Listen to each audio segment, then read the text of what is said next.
Nós estamos aqui nessa igreja que eu já sempre tive o desejo de conhecer e hoje estou tendo a honra aqui com ele, que é meu colega de Academia Brasileira Teológica de Letras, ao qual tem vários livros escritos, e hoje nós vamos falar de livro quando eu vi. Até então só fui saber, 40 minutos atrás, aonde nós saímos hoje para fazer essa pauta. Então, para mim, me sinto muito honrado, eu, doutora Ana, nosso querido jornalista Vitor Chimeno também, nossos colegas aqui, de estar aqui com o senhor.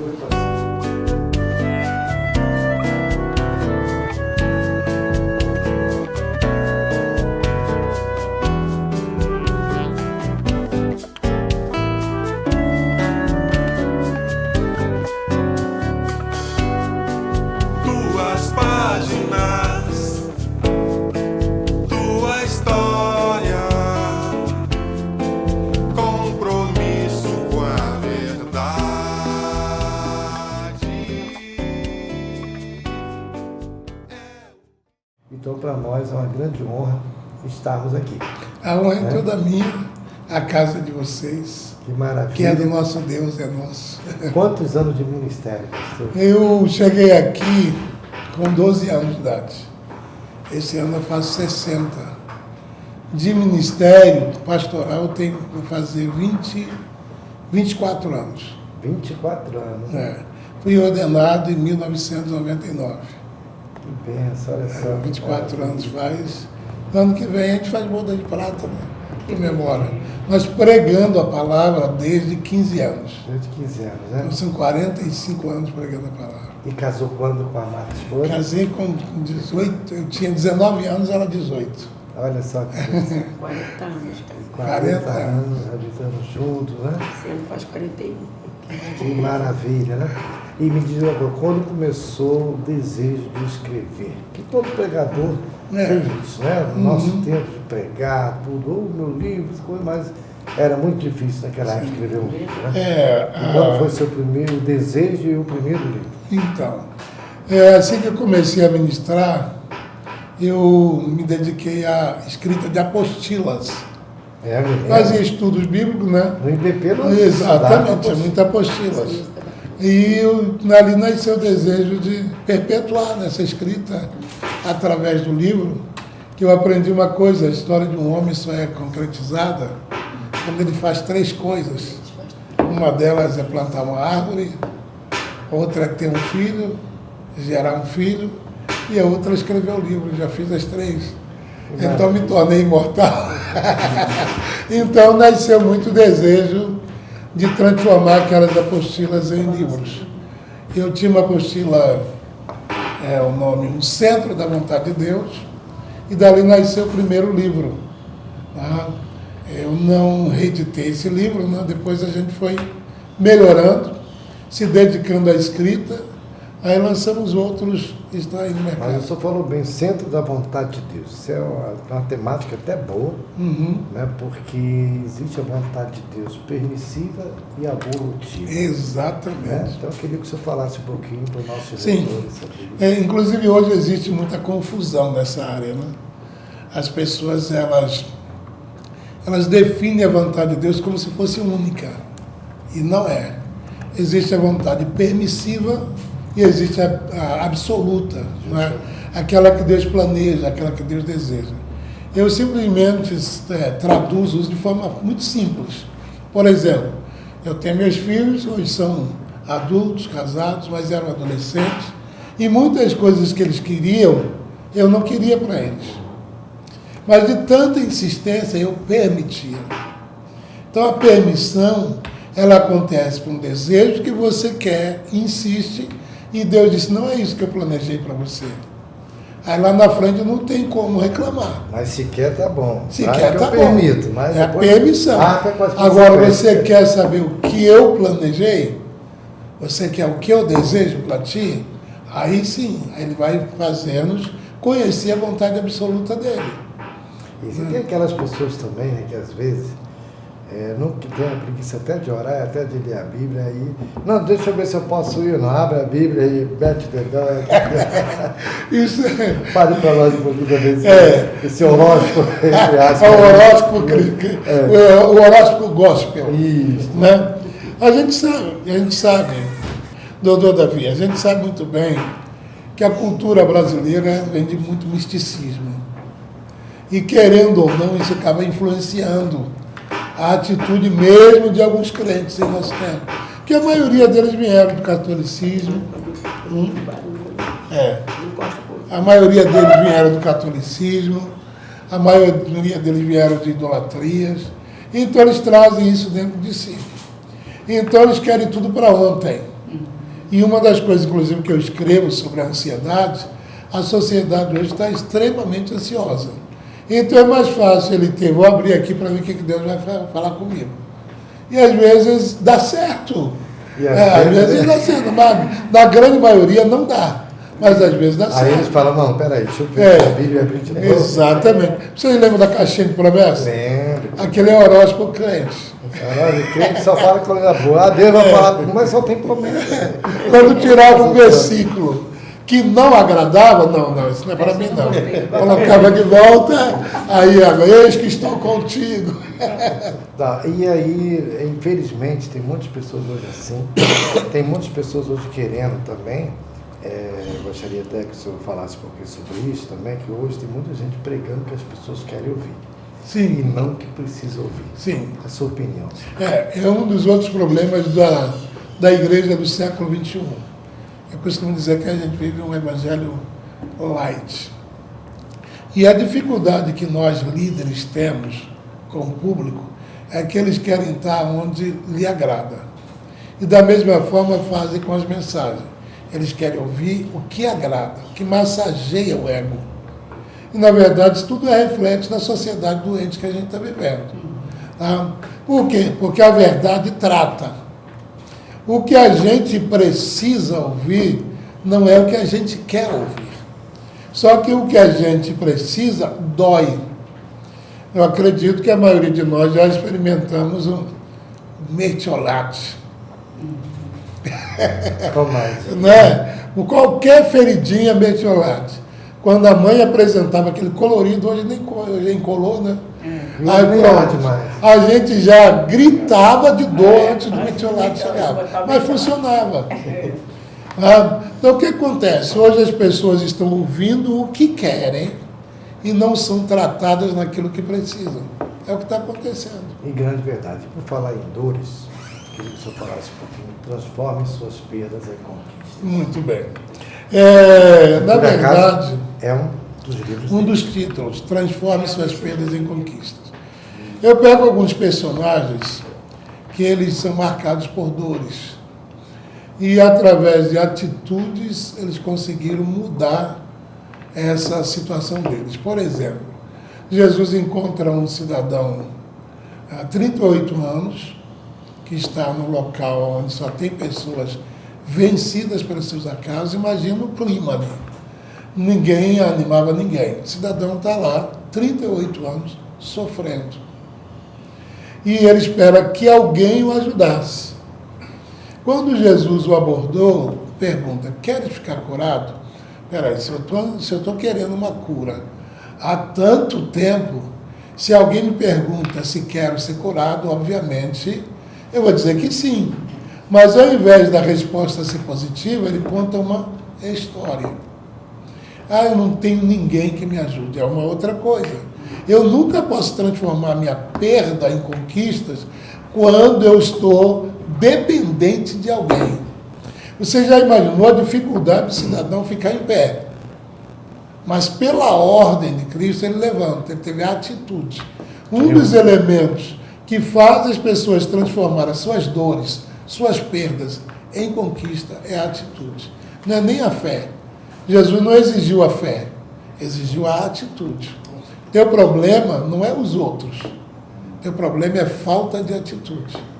Que maravilha. E nesse momento, às vezes, né, da dor, sempre também nos leva a momentos, né, de a pessoa estar ali toda dolorida e ela fica o quê? No campo da ciência, o sistema imunológico dela bate. Ela fica fraca.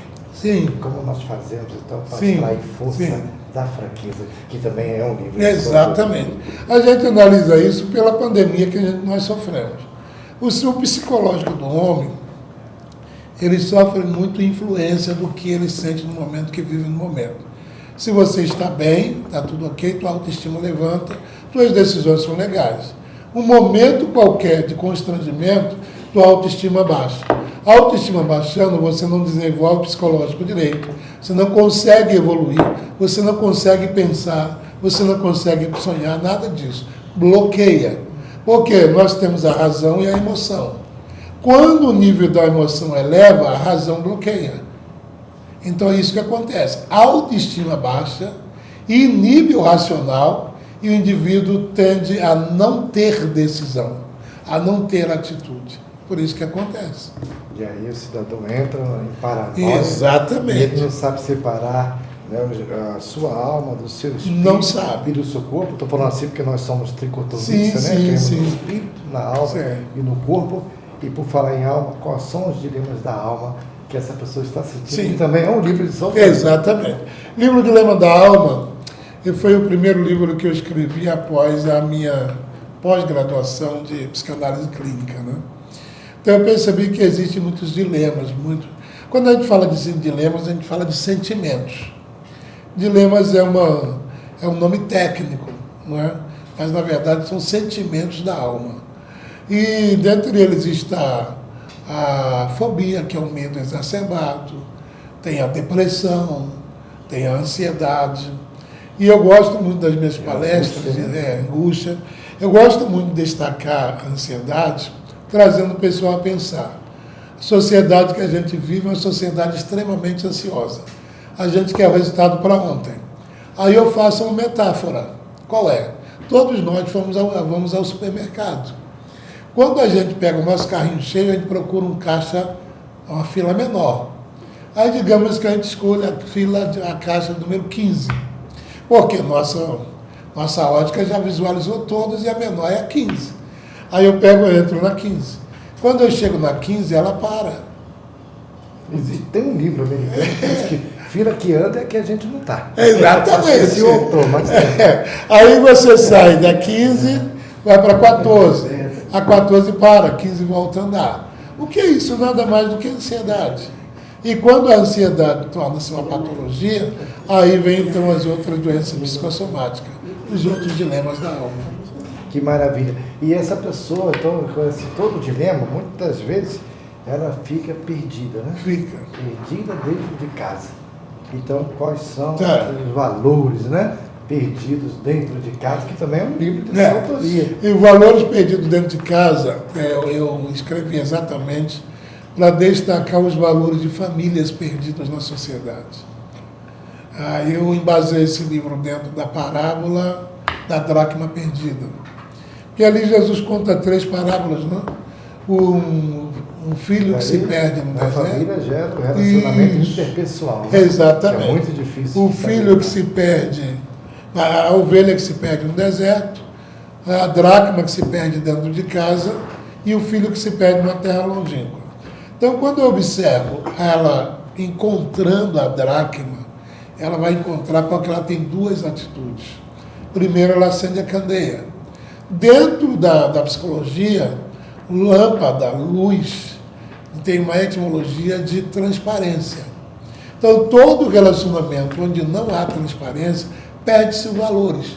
Quais são os valores? O respeito, valores da unidade familiar, do amor, tá? E vários outros valores que devem estar fundamentados na família. Então, quer dizer, a pessoa ignora aquilo ali e vai perder. Uma vez perdendo o respeito, perde-se o bom relacionamento interpessoal. Daí, então, procede a várias outras quebras. E essa falta de respeito, muitas vezes, ela quebra, né?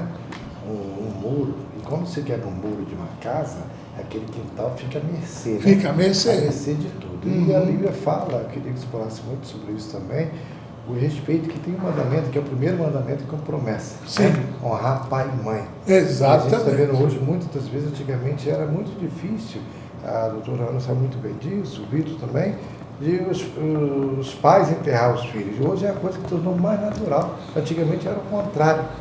Né? Mas justamente por causa disso. Exatamente.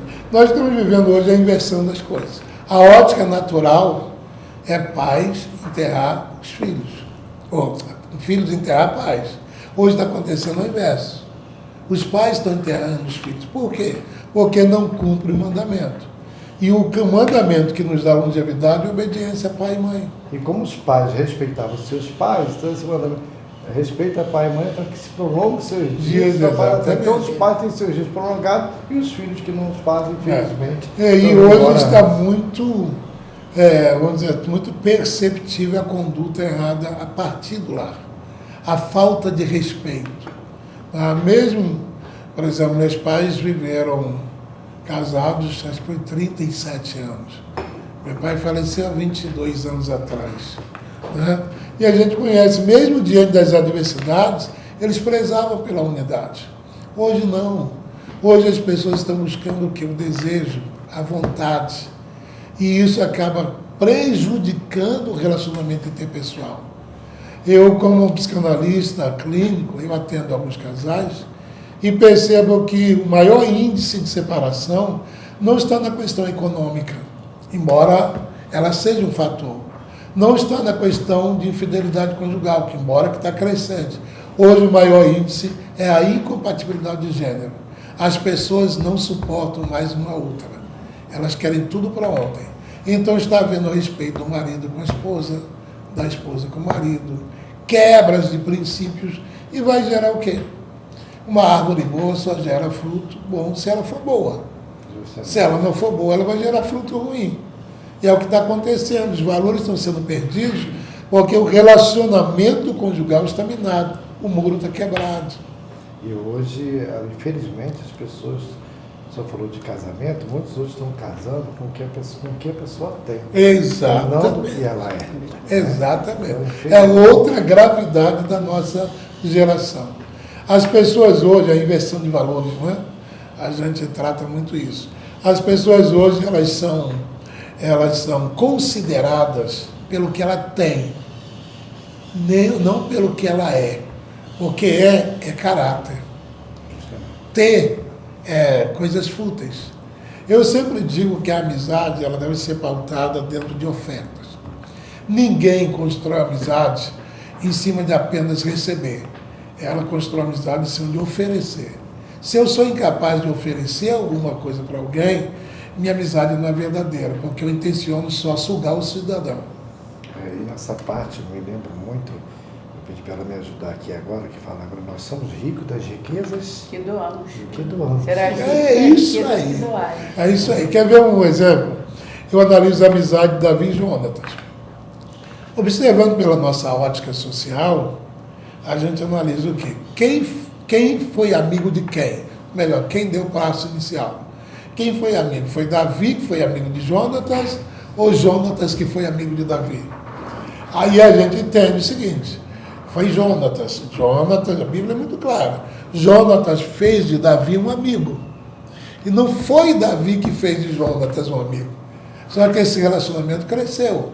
A pergunta que não quer calar é, o que Jonatas tinha para oferecer a Davi? Muita coisa. Ele tinha um palácio. Era príncipe, tinha tudo. Imagina Davi dizendo, eu sou amigo de Jonatas. Então, tu é amigo do príncipe, tu tá com tudo. Só que Jonatas é que era amigo de Davi. Aí pergunta, tu se fez amigo de Davi? O que ele é? É um pastor de ovelha. Mas o que ele tem para te oferecer? A tua ótica não tem nada, mas existe alguma coisa nele que eu não tenho.